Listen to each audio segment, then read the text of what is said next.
Let Fredo take care of some Mickey Mouse nightclub somewhere. Send Fredo to pick somebody up at the airport. I'm your older brother, Mike, and I was stepped over. That's the way Pop wanted it. It ain't the way I wanted it.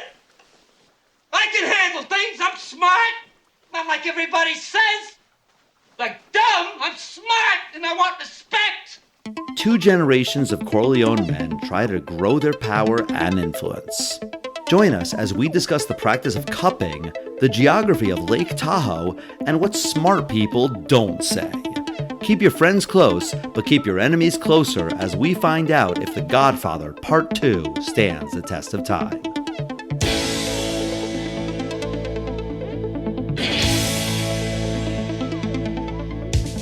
Test of time, James and Alan have their say. Do the movies you love still hold up today?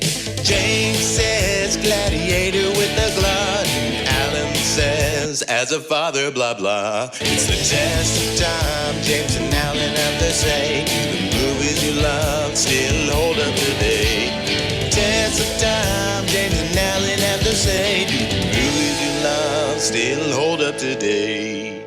Hello everyone, and welcome back to the Test of Time. We are today doing the second of our Godfather trilogy. I am James Brief, and joining me as always is Alan Noah. How you doing, Al? Hi, that's me. I am doing very well, thank you. How are you doing, James? You know, I want to say something interesting instead of just saying I'm doing well. So you know what I'm going to say that's interesting, Al? What? The weather is very nice today. There you go. That is definitely a fascinating thing that people really care about. By the time this podcast airs, you know, the podcasts are usually not live. Right. So it could be different weather by then. Also, people listen to this podcast in other climates. So I don't think this is interesting at all. But you know what I did think was interesting? I saw this article on Variety a few weeks back, and it was about movies being long. The headline I thought was maybe a little clickbaity, but it was called "Why Are Movies So Long Now?"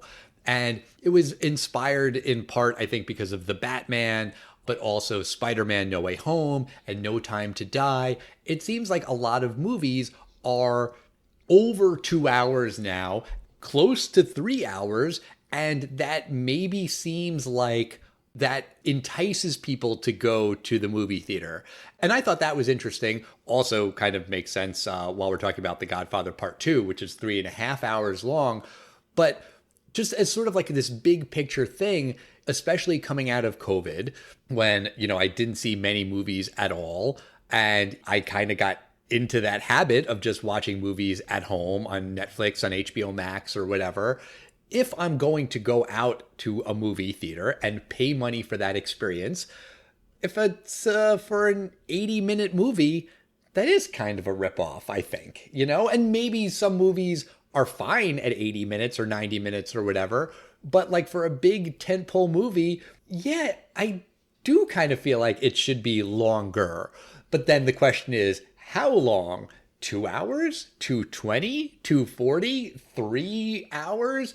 I mean, I kind of will admit that now that I'm in my 40s, sometimes 3 hours is a long time to go without having to go to the bathroom, especially if you get one of those giant sodas that they give you at the movie theater. I feel like I always sip it because I'm afraid I'm going to have to pee. It's funny you say older people. I would think it's actually younger people. Because in the era of, 5-minute clips on YouTube, a lot of kids today are not watching 3-hour films. Oh, that is definitely true. I mean, my kids can sometimes struggle to sit still and they'll be okay in a movie, but they will also just kind of move around in those seats a lot and kick the crap out of me.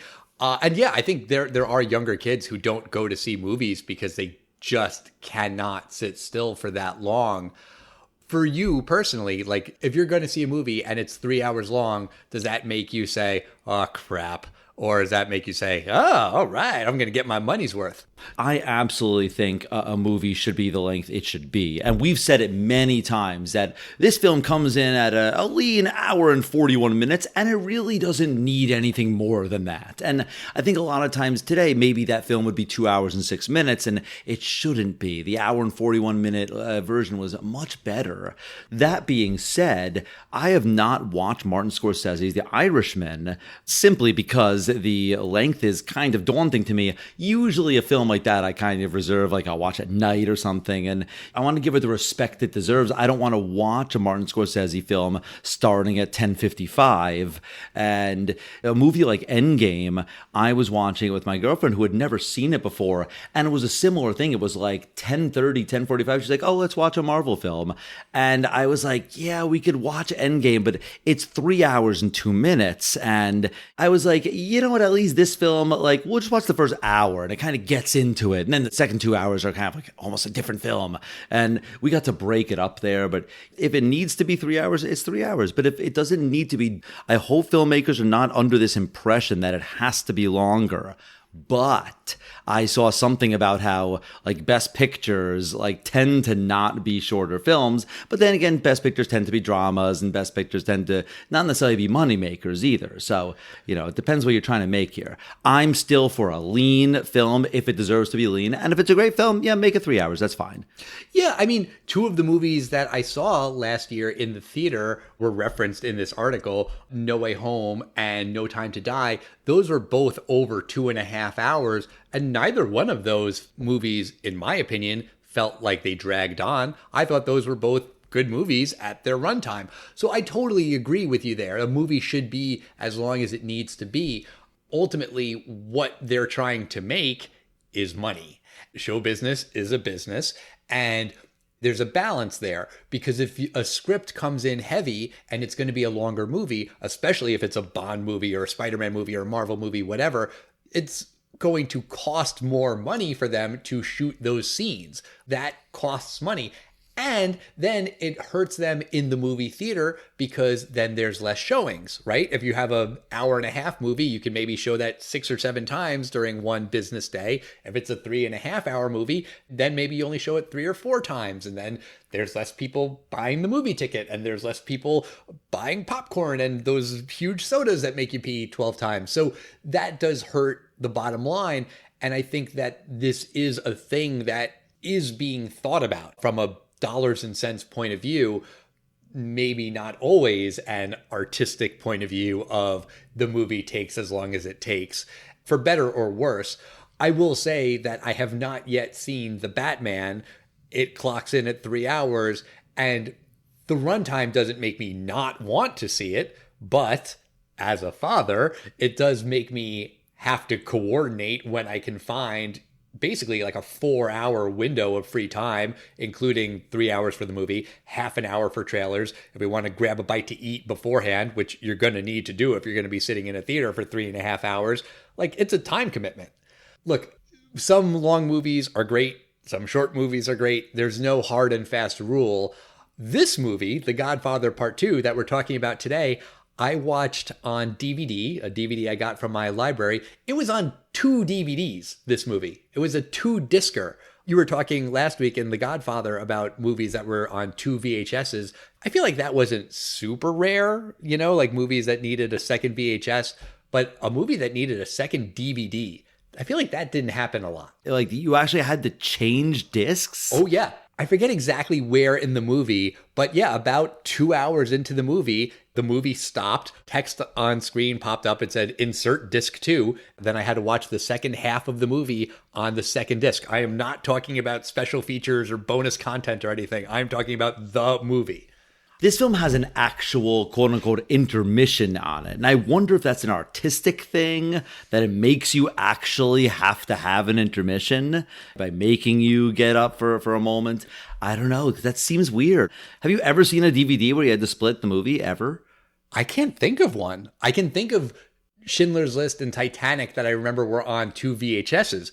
But I can't think of a movie that had to be on 2 DVDs off the top of my head. No, I can show it to you. It's in the bag over there, waiting to go back to the library. But The movie itself was on 2 DVDs.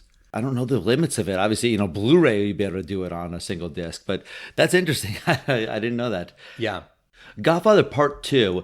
This is a very interesting film. This film, it came out after a Best Picture. It was based on a single novel, but it was not like it was part of a trilogy of novels or the first movie only film, the first half of the first novel. Most of what's in this film is new, and you're kind of picking up after a Best Picture, and it's only a couple of years after that, and why are you messing with a good thing? But The Godfather Part II, this film tells 2 mirroring stories of the Corleone family.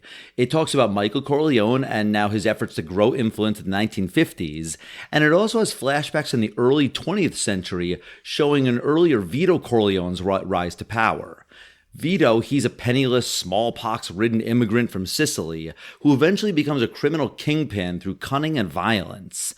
Meanwhile, Michael, he juggles the expanding Corleone family from Las Vegas to Cuba, and when Michael experiences a betrayal within the family, he is led to an extreme decision. And in these 2 stories, we see how a father and son follow the same path but choose different priorities. As Marlon Brando once famously said, the son becomes the father, and the father becomes the son. That's from Superman. Spoken by Jor-El. Played by Marlon Brando. But Marlon Brando is not in this movie. That's correct. Vito Corleone is, but he is played by a young Robert De Niro, a baby-faced Robert De Niro.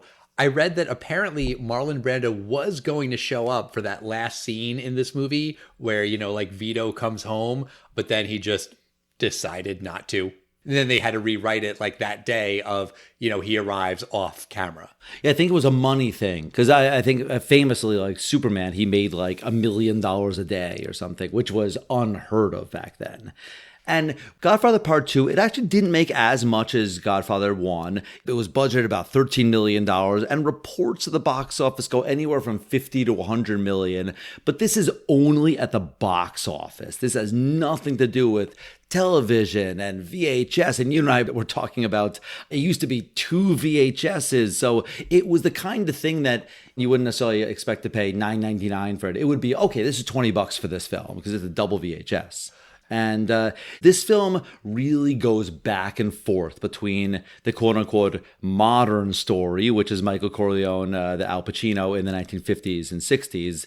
And then there's flashbacks to the turn of the century in the 1910s, 1920s of Vito Corleone's rise to power. Now we flash back to Corleone, Italy in 1901. And I think Francis Ford Coppola, who returns to be director of this film, he does a very smart thing. He makes it pretty obvious to everyone, this is Vito Corleone, 1901. But he films the old flashbacks in sort of a sepia filter. And I think it really helps us to know which scene is which. And the music is different, but I really like that he did that. I think it makes it very clear. Because to us, we know it because it's so famous, this film. But I wonder if this is kind of a thing that was done or done often. And I just compliment him on the way he did it. Well, it was not commonly done. And the fact that this movie is both a prequel and a sequel is a thing that people now like about it. But at the time, it was very confusing and people didn't get it. And why are there 2 different stories that have nothing to do with each other? But when you're in 1901 Sicily, there is that text on screen right away that tells you where you are and what's happening, and that Vito's father was killed because he insulted or disrespected this mob boss, and then Vito's older brother swears revenge, and then while they're going to the funeral for the father, someone announces that the older brother has been killed. This mafia guy killed the older brother. And then the mother is distraught and she goes to see the guy and basically beg for him to not kill her other son, young Vito, because he's just a little baby and he's a little slow and he's not going to hurt you. He's just a little kid. And the guy says, no, I have to kill him because he's going to grow older and swear revenge on me. And she says, oh yeah? And she pulls a knife on him, One of the goons immediately kills her, and then Vito is able to escape. He doesn't just kill the mom. He like shotgun to the chest. She flies Yes. like 20 feet. I mean, it is like, wow, this guy just blows this lady away. And little Vito, he runs off and he manages to stow away on a boat to America. But before he does, they are so hell-bent on getting this kid. It seems like for days, if not weeks or months, they just parade through the streets saying in Italian, anyone who boards this Vito Corleone or Vito Andrelli or Andretti, whatever his name is then, they will be killed too. Like, nobody better help this guy. These guys are definitely doing the classic intimidation tactics. Yes, and Delaney is the last name. But yes, exactly. But he gets to Ellis Island. They rename him Corleone because that's the name of the town that he's from, which is a thing that happened in Ellis Island. You know, the people who were working there would rename people as they were coming through. Maybe or maybe not, apparently. Oh, really? I'm not sure. I have to like kind of verify, but I've read that may be a little bit of a myth. People may have changed their names when they came to America to Americanize it, but there might be a myth when people are like, Corleone, all right, you're now Carl. That might not have happened the way that we kind of depict it as happening. I see. Okay, maybe it's one of those things that just happened in movies more than it happened in real life. My guess is the truth is not the thing on the TVs where everyone became Sam. Like my grandfather, we always called him Grandpa Schiek. He was Samuel Frankel. Like, he had an American name. I'm not entirely sure of specifically what happened. Like, how did he get that name? Interesting. I just found it was interesting when he goes to Ellis Island, they check him and they say, this guy has smallpox, 3 months quarantine, then release him somewhere. And like, it's like, wow, you just see little Vito like staring out a window and he's in basically almost like a jail cell, like a little quarantine cell. And then we go back to 1958 and now we're at Michael's son's communion. Right. And this kind of mirrors the wedding scene from the first movie where it's a party for someone in the family of the Godfather, and all of these people are coming to see him, to talk to him, to ask him for favors, to ask him this, to ask him that. One of the guys who comes to see Michael is this senator who basically tries to extort Michael because Michael's trying to buy another casino. That is now the family business that they're in. They own all of these casinos. Michael wants to buy another casino, and the senator is basically trying to extort him to pay a lot of money. He says, I don't like you Italians who come in here and you act all nice and you pretend like you're a nice family, but you're all gangsters. Oh, he's like, with your greasy hair. He shouldn't be this mouthy to a mob boss. But he's a senator. I could buy it that a senator would be scared of nobody. I guess. Then there's this other guy who comes to see Michael, Pentangeli. He feels disrespected because Michael doesn't want to see him right away. And he has a problem with these guys, the Rosado brothers, and they work for Hyman Roth. And Hyman Roth is an important business partner of Michael, but he's not Italian. He's a Jew. And so Pentangeli doesn't like him because he's a Jew, and Michael likes him because he's making him money. He's a good businessman. Connie comes in. She's got a new boyfriend, a new guy that she wants to marry. It seems like she's just been going from guy to guy since her former husband was killed. Right. And Kay at one point says to Michael, do you remember that you said in 5 years you would be completely legitimate? That was 7 years ago, and you're still in the casino gambling mafia business. What's up with that? Michael's like, yeah, working on it. But then that night, there is an assassination attempt while Michael is in his home, in his bedroom. He's okay. Kay's okay. The kids are okay. But it certainly seems like it was an inside job. Someone was in the compound with guns. They knew to open the window so that it would be easier for them to hit Michael. And then when they find the assassins, they're dead. So someone let them into the compound and someone killed them before they could talk. So someone on the inside is mad at Michael and wants him dead. Yep. And now we flash back to Vito. It's now about 20 years later, and he's no longer a little boy. He's now a 20-something-year-old, very poor guy who's living in the Little Italy area of Manhattan. And there's this local mob boss, this guy, Don Fanucci. He needs respect around the neighborhood, and everyone's got to pay him, and he takes what he wants. And if you do a little crime, you got to give him a little taste and show respect. And Fanucci has a nephew, and he even forces the shopkeep. He's like, you're going to give my nephew a job, capiche? The grocer, who's a real nice guy, he goes to Vito, and he's like, I'm so sorry, Vito. I'm going to have to give this guy your job. And Vito actually is completely okay with it. He's not mad at the shopkeeper. Shopkeeper even tries to give him a crate full of food. I don't think he knew who Vito was going to become, but that was very smart of him to stay in Vito's good graces. And he doesn't know what he's going to do at night. He's home. He's got a little baby. And suddenly he hears a cacophony from next door. It's his neighbor Clemenza. And he just screams at him in Italian. He goes, here, take this, hide it. I'll come back in a week. And he throws him a sack, which Vito immediately looks at and sees it's a sack full of guns. But the next week when Clemenza says, yeah, I still have that sack? And he goes, yeah, sure I do. And he goes, you didn't look at it, did you? And Vito very smartly goes, I don't look at things that have nothing to do with me. I stay out of people's business. Very smart thing to say. So Clemenza says, yeah, I might have some jobs for you. And they steal a little rug together. That's his payment for holding the guns. He says, oh, my friend has a rug that he'll give you. And then they go into a guy's house and steal the rug. But this isn't even one of these Vito is like, what? He's like, oh, okay. Yeah, we're stealing this guy's rug. Okay. You were probably going to steal it for yourself. And, I guess you're letting me in on this. And Clemenza was a character we saw in the first Godfather movie. This young version is played by Bruno Kirby, who I see and immediately think of City Slickers. He's done other stuff too, but, he's a baby face in this movie. And then we go back to the 50s and we see Michael. He meets with Hyman Roth and he says that he knows it was Pentangeli who tried to kill him. Then he meets with Pentangeli and says that he knows that it was Roth who tried to kill him. And I was a little confused here because I wasn't sure if he really suspected one or the other, or if he suspected both of them, or he suspected that it was one of them, but he wasn't sure which one it was, because both Roth and Pentangeli are, denying it. They're not going to say that they had anything to do with it.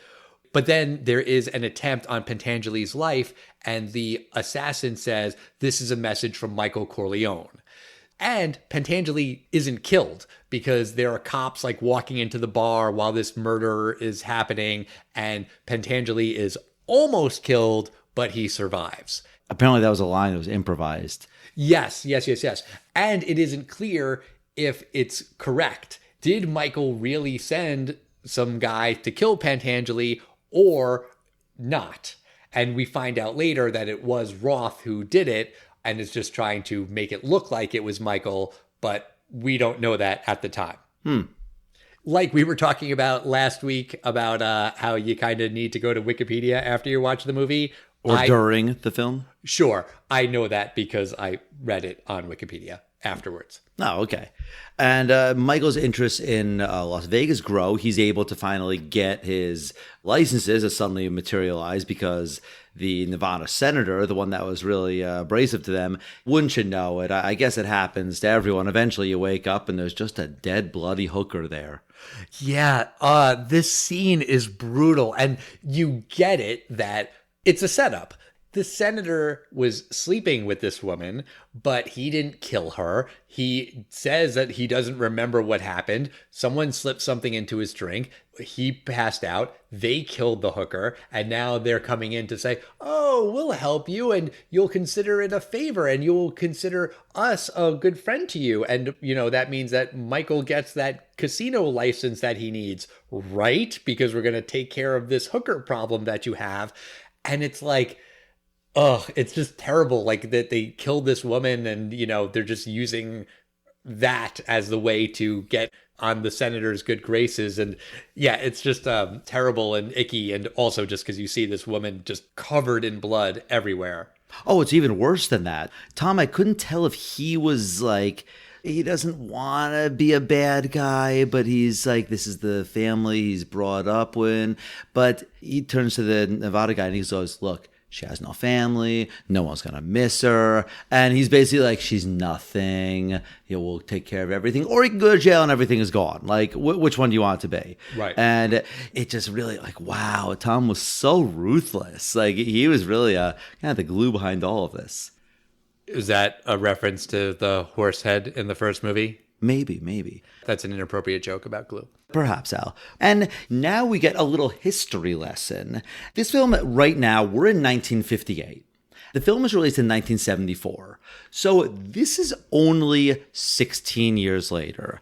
I have to say that 50 years later, you really kind of have to know what's going on here. They're not obvious about it. If they had made this film today, they would be very obvious about, like, we're at the dawn of a rebellion of Fidel Castro. And they don't make it completely confusing. But I'm saying it's not as obvious today what's going on right now. I just found it interesting as a test of time. People aren't as aware of this as they might be today. Well, what happens in Cuba in 1958, James? Well, there's the Cuban Revolution, and the communists take over under Fidel Castro, and it's a whole coup. It turns out that the mob had a really cozy relationship with the kind of, according to the film, a corrupt government, and to these, Corleone types, like, that's good for them. Because Hyman Roth is like, we have a very sympathetic government to our business needs, and they give us everything we want. And you could read between the lines that these guys probably pay off the government and they get to do whatever they want in Cuba. Right. But Michael sees a rebel blow himself up as a way to fight the government. And he says, if they're willing to blow themselves up, maybe this rebellion might succeed. And he says this in front of Hyman, who does not like that at all. Hyman's like, shut up and let's do business. And Michael agrees to pay him the money that he owes him. He has Fredo come and bring the money to him. And basically, Fredo is pretending to not know anything about Hyman Roth. He's pretending to not know Johnny Ola, who's Roth's like right-hand man. And that's important because Michael is sort of suspecting that maybe Hyman Roth tried to kill him and who was the inside man. And Fredo says, I don't know these people. But then they go to a sex show and Fredo says something of like, oh, I remember when Johnny Ola first brought me here, told me about this place. And then Michael instantly realizes that Fredo was lying to him. He does know this guy, and he was the one who betrayed him. He was the one who set up that hit earlier in the movie. Right. And this is also around the time that Fredo and Michael are talking, and he goes, Mama used to joke that I was the one that was left on the doorstep by gypsies, and she would tell people that I wasn't hers. This poor guy, I mean, he's not an innocent man, but this guy has really had a bum rap in life. He's born without any needs. He's born to one of the richest families in America. Not even his mother loved him. You have such sympathy for him. This guy, John Cazale, he was only in 5 films, and all 5 films were nominated for Best Picture. And then he died very early. He died at the age of like 53 or something. And he was in The Godfather Part II. He was in a film called The Conversation. He was in Dog Day Afternoon, also Al Pacino. Right. And then he was in a film we're going to do eventually. It's a film that centers around Russian roulette. Do you know which film I'm talking about? Deer Hunter? Yes. Yeah, I have seen that one. Interesting. And Michael, after he realizes that it was Fredo, he gives him a kiss and he says, I know it was you, Fredo. You broke my heart. And then the rebels advance. It was a New Year's Eve party. And Michael tells Fredo that he still wants him to come with him and they can escape Cuba together. Fredo runs off because now he knows that Michael knows that he betrayed him. Michael tries to kill Roth, but the guy who goes to like smother him with a pillow is found and he's shot. But then Michael does go back home and he goes to talk to Kay and he finds out that she had a miscarriage because they already have a son and a daughter, but she was pregnant again. And Michael is upset because he wanted to have another son because in a crime family, you need to have lots of sons to pass the business on to, as we know from the first movie. That's true. And, so if you have a hothead son who gets killed, you need a backup son who's going to take over the business. Exactly. And now we get to another flashback, and this is my favorite part of the film. This is really the rise of Vito Corleone. So there was that guy, if you remember, Don Fanucci. He stops Vito in a little carriage, and he's like, you and your boys, I don't mind. You guys pulled off a little heist, but you got to pay me $200 each. I want $200 from each of you. And Vito, he's very cool about it. He goes, okay, I'll talk to the boys. The boys are like, let's pay him. It's Don Fanucci. And Vito goes, why should we pay him? It's our money. And he goes, I'll tell you what, not I'm going to take care of it. He goes, you guys each give me $50. Now, this is all taking place with subtitles. And every once in a while, there's a little bit of English. Robert De Niro says, I take care of everything. And it's just so great. I love that line. And you also see at one point that Fredo, I believe it's Fredo, is the son that he has now. And he's very sick. And they were doing something on him called cupping. Do you know what that is? No, I was going to ask you about that. It's an Eastern practice or an alternative medicine practice that some people do. It's basically where you take little pieces of paper and you take a glass, or really any cup. You usually take a glass and you put the piece of paper on someone's back, and then you light the piece of paper and quickly put the glass down. It creates a vacuum. You leave the cup on there for about 5 minutes, and you do this like 10 times on your back, and you see these like 10 circles on there, and it's maybe medicinal, who knows? But that's what they were doing, and I wonder if that was Fredo, and I wonder if they were trying to show that maybe he got sick as a kid, and maybe got some damage. Maybe that's what made him slow or something. I have no idea. But I thought that was interesting that they referenced Fredo. And I think it was Fredo. I'm pretty sure it was Fredo there. But then Vito goes and talks to Fanucci and says, you wanted $600? I'm giving you $100. And Fanucci is like, okay, you know what? I respect that. I respect that you've got balls. As long as I'm getting something, I'm happy. Sure, deal. And that was exactly what Vito said was going to happen. He was going to get the guy to accept less. And he got him to accept less. And then Fanucci leaves the meeting and goes into this like parade down Mulberry Street. I assume it's Mulberry Street. It's Little Italy. And Vito follows him back to his apartment and shoots him. And I was like, well, why did he do that? He just got him to agree to the deal that he wanted. And the next time we see young Vito is basically like the Godfather. Now he has people coming to him and asking him for favors, and his wife's friend is being kicked out of her apartment. She needs Vito to talk to the landlord, and he does, and he shakes the guy down. First, the landlord's like, fuck you, who the hell are you? And then immediately the next morning, when this landlord presumably found out who Vito Corleone was, he's like, I'm so sorry. I am so sorry, Godfather. Here's your money back, and the rent will stay the same. And Vito just looks at him. I mean, it's $5 less. I mean, $10 less a month. And then the actor is like tripping over himself to run away as fast as he can. It's such a great scene. Yeah. But I felt like there was a big gap between Vito kills Fanucci and now Vito is the new Fanucci. I think this is the equivalent of when he got to the neighborhood, he stabbed the biggest, scariest guy he could see. So everyone goes, wow, he would mess with Don Fanucci. And I think the landlord here shows exactly what happens. It's fear. This guy is so petrified of the name Vito Corleone that he sprints and trips over himself to give Vito his money back and lower his rent out of the mere assumption he may have disrespected Vito Corleone. Maybe it's implied that maybe a couple other Don Fanucci capos maybe had to get killed too over the next few months. But I think it was very clear Vito Corleone does not mess around and he will kill anyone who crosses him. Yeah, I get that. I just feel like there's more interesting story there that the movie skips. And I understand why, because there's only so much movie that they can put in. And this movie's already 3.5 hours. But I just feel like seeing that transformation of Vito standing up for his friends and standing up for himself and then becoming, a mafia boss. I feel like there's more to it than that. And I feel like the movie just kind of took one very large leap, which I was like, wait, what? No. You're telling the backstory. Tell the backstory. Well, I think in the next scene, that also says in one of these, a Sicilian never forgets and you never cross him. Vito goes back to Sicily and kills Don Ciccio, fulfilling the prophecy that Ciccio himself knew would happen.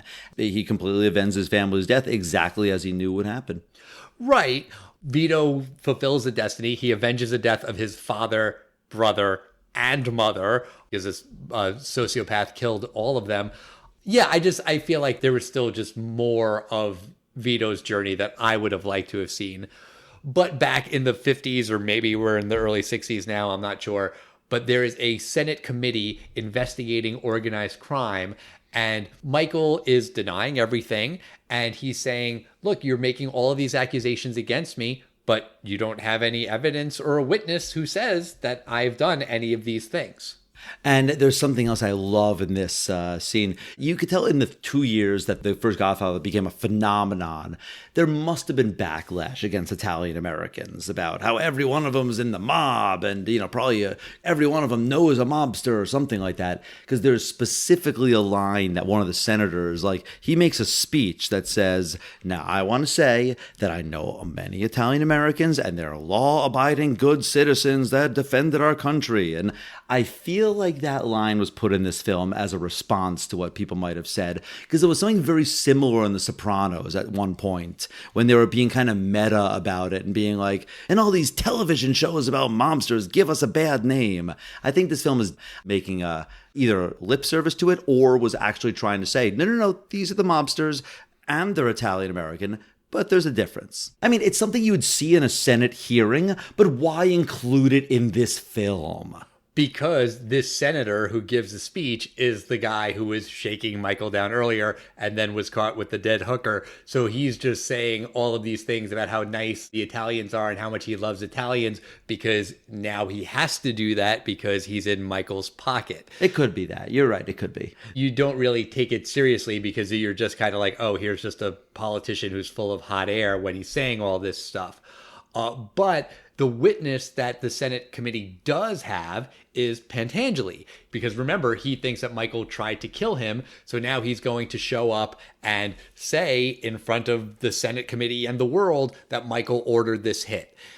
But Michael shows up to the next day of the Senate hearing with Pentangeli's older brother. And that's all it takes. Pentangeli looks at him and says, yeah, I just said whatever they wanted me to say. I don't know anything about any hit. I think Michael Corleone's a very nice guy. And he's basically like, what's the mafia? I don't know. What's a murder? What's a gun? I don't even know what you're talking about. It's very obvious this guy is being intimidated somehow. And the senators even until that mysterious man walked into the courtroom, you were on our side. Who the hell is that guy? And they even find out it's his brother, but they can't really connect A to B to C to D, so they can't really do anything. It's interesting that you say that, because I was wondering about that connection of the A to B to C. Who is this brother? Is he someone who we've met before? Is he someone that was introduced earlier in the movie? Was he from Godfather Part I? Oh, I get it. He's a guy that Vito knows from Sicily, and that's the connection. That's where the flashbacks and the present movies converge. Nope, there's no connection. It's just Michael brought his brother and the brother looks at him and he recants. And I thought there was a missed opportunity there. I think it should have been a little more clear. I think I agree with you. There should have been some reference to his brother in Sicily. There's no reason it had to be a shock to the audience, too. They could have told the audience, just get his brother in Italy. All we got to do is show him there and he'll turn. I think they could have prepared us a little, because they did explain it with the senator saying it, but I was confused in the beginning and I was thinking I missed something. Yeah, it definitely feels that way when you watch it now. But Michael does eventually talk to Fredo, and Fredo says, the business was going to go to Sonny, and then Fredo was the next oldest son, but he was passed over and it went right to Michael, and it's not fair, and he feels neglected, and he was just trying to get a little piece of action from Hyman, and he didn't know that it was going to be a hit. He had no idea that Michael's life was in danger. And does Michael believe him? Maybe, maybe not. But he says that you're dead to me. You are nothing. You're not my brother. You're not my friend. But then he turns to his bodyguard, his enforcer, and says, nothing happens to him while my mother is alive. His mother already lost a son, and that is like the protection, that Fredo is fine as long as the mother lives. Shortly thereafter, the mother dies, and Fredo and Michael are totally separate at the funeral. And Connie basically plays peacemaker. She says, look, Michael, you got to talk to him. You got to forgive him. And he does. Like, Michael goes to him and they embrace and they're sad. Their mother died. And, you know, it seems like maybe Michael's ready to forgive Fredo and they can just be brothers. That's not what happens, Alan. Yeah, I know. I saw the rest of the movie. I didn't stop at this point. Yeah, if you stopped right now and go, oh, it's a film about brotherly redemption. Yeah. No, he Michael actually does fratricide, and he orders the murder of his own brother. And it appears that he witnesses it. It appears that he's watching it. Well, it happens when Fredo's out on the lake fishing and Michael's by the window looking out at the lake. It depends on how big the lake is, how far away he was. We don't really get a good sense of the lake geography. Is this Lake Tahoe that they're on, maybe? I don't know, but you know, as cruel as it is, it even seems like, you know, Michael could kill this guy in any way possible. But poor Fredo, at least he kind of went out like fishing, probably never knew the bullet was there. I'm at least glad that this poor guy did not go out in some terrifying piano wire to the neck in the last 12 seconds were terror. It's horribly died. But you were talking about when he's talking with Michael, how he's passed over, and he just says this part where he goes, they all think I'm dumb, but I'm not dumb. I'm smart. I'm smart, Michael.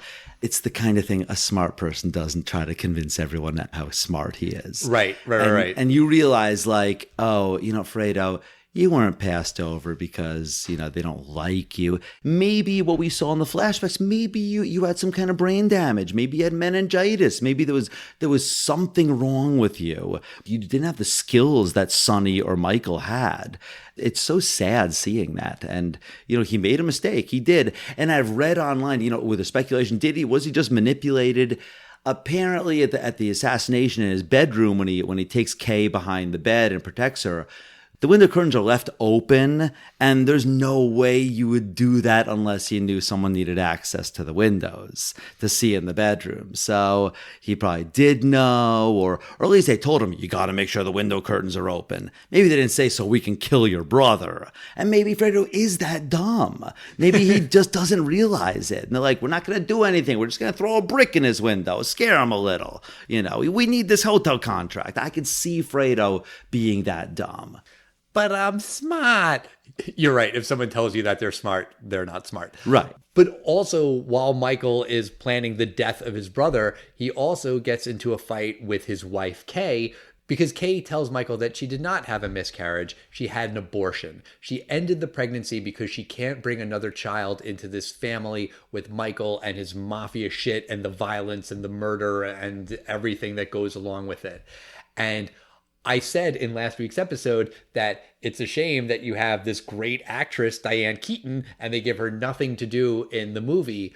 This time, they give her a scene. They give her something to do. And this scene is really powerful. And when she tells Michael this, he reacts by hitting her. He smacks her, and he basically just kicks her out of the family. It's fucked up. He has his brother killed. He kicks his wife out of his family. He is able to finally assassinate Hyman Roth. He has one of his guys kill him. Apparently, Hyman Roth had been bouncing around the world. He wasn't welcome in Israel. He wasn't welcome here. He wasn't welcome there. He finally comes home to the United States, and one of Michael's goons is there to kill him.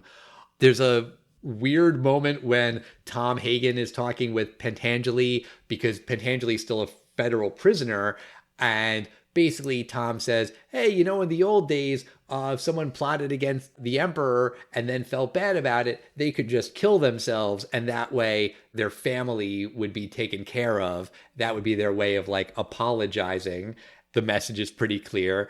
And then Pantangeli does slit his wrists and he kills himself for speaking against Michael. But then presumably the family won't hold it against Pantangeli's, actual family, his wife and children. And the movie ends with a flashback to 1941.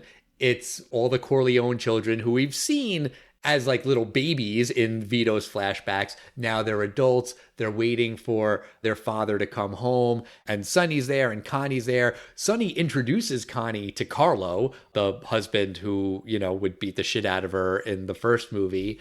And Michael says that he's enlisted in the Marines. And everyone leaves the room when Vito comes home. This is when Marlon Brando was supposed to be there, but he didn't. And the movie just ends with Michael in the room alone. It ends on a really sad, somber, terrible note of Michael being alone in 1941. He's alone in, the quote unquote present, the 60s. And it's a really fucking terrible ending. I guess in my world, when I think of a sequel with a really sad ending, I think of Empire Strikes Back. But this ending is far more depressing. Yeah, but Empire Strikes Back, we weren't alive to like really appreciate Empire Strikes Back being in the theater. We only know Empire Strikes Back as part 2 of don't worry, it's all covered, and there's gonna be cute cuddly bears in there. I'm drinking water from my Return of the Jedi Ewok glass. So, right. Yeah. And next week we'll talk about Godfather Part 3, and we'll see if there are, any small bear-like creatures on the moon of Endor. We shall see. But that, of course, leads us to the only reason we're really here, Al. And that is to find out, on the Test of Time podcast, does Godfather Part 2 stand the test of time? Well, this might be considered a little bit of a quote-unquote hot take. But this movie is really, really good. I really like Godfather Part 2. It might be a little overrated. It is worshipped. It's put on a pedestal. It is considered this unbelievable classic. And I don't know that it's that great. I love Robert De Niro in this movie. I think he is fantastic. It is a little bit of a bummer, though, that he's basically just doing a Marlon Brando impression the whole time. The Marlon Brando mustache that he has it doesn't work for him. I don't know. It just feels like he's trying to be Marlon Brando, which he is, but I think it's a little bit of a missed opportunity with him. And the thing that I think I wanted to see more of in this movie was more of a connection between the two stories, between Vito and Michael. And I had seen this movie before. I didn't really remember a lot of it. Pretty early on in the movie, Michael has one of the famous lines from this movie, which is, keep your friends close and your enemies closer. And he says that he learned that from his father. And I was like, oh, that's the thing. We're going to see that in the Vito story. We're going to see why Vito said to keep your friends close and your enemies closer. That'll be like the origin of that. Nope, not really. Like the thing with the brother, like we don't see Vito with Pantangeli's brother. We see him with Clemenza and Tessio, and we know them from the first movie, and that's cool, but like we don't see why Tessio would eventually betray Vito later. There's no like little groundwork for that. Apparently, Pantangeli, the character in like the 50s, 60s part of the story, was supposed to be an older Clemenza, but it didn't work out. I forget if the actor died or he just didn't want to do the sequel. So then they made that character be this new guy, Pantangeli. That might have helped if we could have seen a little bit more of like Vito Corleone and young Clemenza and Michael Corleone and old Clemenza. Maybe that could have been a better parallel between these two stories. The real parallel there between the two of them is that Vito builds his business family by taking care of his real family. Whenever you see Vito with his wife, with his children, He's loving. He takes care of them. He takes care of the people in his community. He cares about them. He's not like Finucci. He's not a ruthless crime boss who wants to fuck over everyone and make money. He wants to make money. He'll kill people. He'll scare people. He's okay to do that. But the movie just sort of makes Vito be like a better person, a mafia boss with a heart of gold, as opposed to Michael, who goes the other direction. He beats the shit out of his wife. He has his own brother killed. Like in the first movie, he kills his brother-in-law. And you're not sad about that. That guy was also beating the shit out of Connie. Exactly. He's beating his pregnant wife. You don't care that Carlo dies. No one feels bad about that. You like Fredo. Yeah, you like Fredo. And I knew he was going to kill Fredo. I remembered that from the last time I saw this movie. But I was like, that's the worst thing he could do. Why can't he learn forgiveness? Why can't he have this moment of, realizing that you don't kill your brother? Seems like a pretty basic lesson, but it's a tragedy. This movie is a tragedy. I don't know if it's like got the makings of a Greek tragedy, but it's an Italian-American tragedy. And it's really heartbreaking to watch. And it makes me very sad, but it's supposed to. It's supposed to make me feel all these things. And the fact that it gets under my skin and makes me so upset means that the movie did what it was supposed to do. And even though I do think the movie is a bit overrated, it is still a great movie. It is a fantastic sequel. It adds on to what you saw in the first movie, and it definitely stands the test of time. What do you think, James? I think it sounds like your criticism of this film is that just that they didn't make the specific film you would have made. But, some of the criticisms that I would make of this film would be, like we talked about last week, I couldn't completely follow everything. I needed Wikipedia with me to follow some of these things.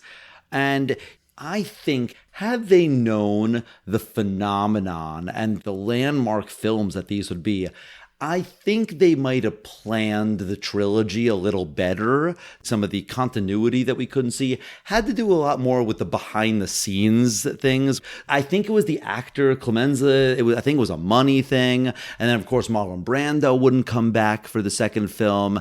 Yet there wouldn't be a money problem if everyone knew how much money this movie would make. Sure, Clemenza, you want an extra, fine, here's an extra 50,000. Who cares? For me, though, I think that the juxtaposition of the older and younger son it's so cool. Robert De Niro is so amazing in it. Yeah, he's stuck doing a Brando impression.